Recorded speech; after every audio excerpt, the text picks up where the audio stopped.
বন্ধুরা, আজকের পর্বে দেখা যাবে আঁখি দেবার সঙ্গে দেখা করতে আসে। এরপর দেবাকে ওই অবস্থায় দেখে আঁখি কেঁদে ফেলে।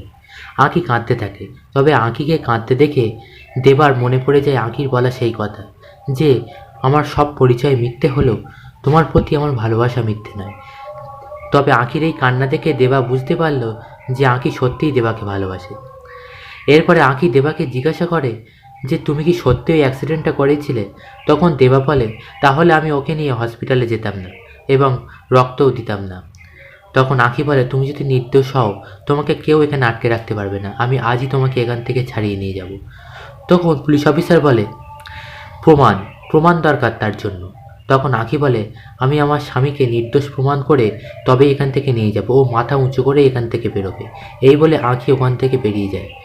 বাইরে আসলেই পল্টু বলে কি হলো ঝিলিক, কি বললো ভিতরে? তখন আঁখি বলে পল্টুদা, আমাদেরকে ওকে নির্দোষ প্রমাণ করতে গেলে প্রমাণ দরকার। চলো যেখানে অ্যাক্সিডেন্ট হয়েছিল ওখানে আমরা যাই, গিয়ে কাউকে জিজ্ঞাসা করি কেউ এটা দেখেছে কিনা। তারপরে পল্টু আর আঁখি দুজনে মিলে যায়। এরপরে আঁখি বলে যে এখানে কোনো সিসিটিভি আছে কিনা সেটা আমাদেরকে সবার আগে খোঁজ করতে হবে, তবে ওই ফুটেজ দেখলেই পাওয়া যাবে। অন্যদিকে দেখা যায় ছাতাবাড়িতে ঝিলিক পিয়ার্কের কথা এবং হাবভাবে বুঝে যায় দেবার খুব বিপদ।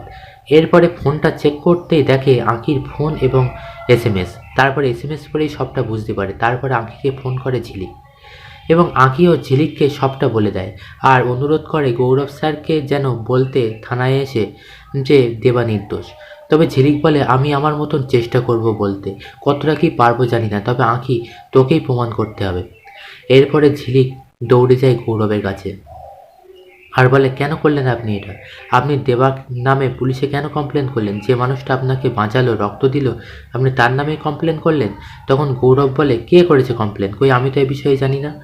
এরপরে গৌরব থানায় আসে আর পুলিশ অফিসারের কথায় সম্পর্কের কথা বলে দেবার সঙ্গে দেখা করতে যায়। তখন দেবা বলে কি দেখতে এসেছেন এখানে?